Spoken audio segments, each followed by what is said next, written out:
ल हजुर, यो चाहिँ अन्तिम रिस्ता अर्ग्यानिक किवी फ्रुट फर्मको अन्तिम हार्भेस्टिङ किवी। आज चाहिँ म तौल गर्दैछु है त कति कति ग्राम रहेछ। यहाँ क्यारेटमा राखेको छु, तर म ऱ्यान्डमली गर्छु।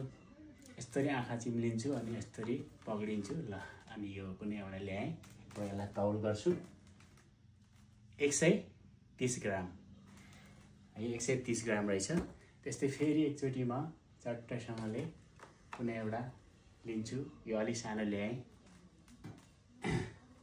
110 ग्राम। त्यस्तै गरेर अब ऱ्यान्डमली कतै कुनै ठाउँको एउटा कुनै लिन्छु। यो निकै ठुलो आयो, 160 ग्राम। अब यस्तै यस्तै साइजको यो चाहिँ अन्तिम, यो 140 लगभग। अब यो फाइनली यो चाहिँ अब A+ ग्रेड भन्ने कि के भन्ने। अब अरू सानो सानो पनि छ, जस्तो म अलिकति सानो यहाँ एउटा सानो ल्याउँछु। यो 85 ग्राम। अब 80 ग्रामदेखि माथि त यत्रै चाहिँ लगभग डिपार्टमेन्टहरूमा सुपरमार्केटहरूमा चाहिँ अब यो 400 रुपियाँ केजी बेचिरहेको देखिन्छ। अब मैले चाहिँ यो खालको अब A+ ग्रेडै होला, यो चाहिँ थाहा भएन के ग्रेड हो।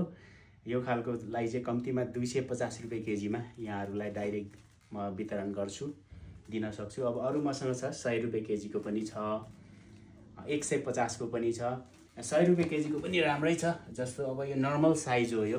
अब यसको 60 ग्राम देखिन्छ। अब यतिका 100 रुपियाँ केजी 150 मा आउँछ।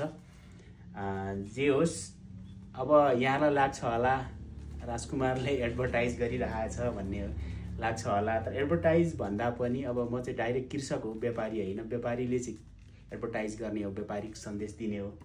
अब मैले चाहिँ एउटा सूचना मात्रै दिनु खोजेको यहाँहरूलाई।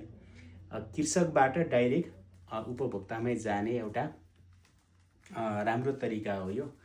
यहाँहरूले अर्डर गर्न सक्नुहुन्छ। यो मेरो अन्तिम हार्भेस्टिङ हो, अब अर्को वर्ष मात्रै हुन्छ।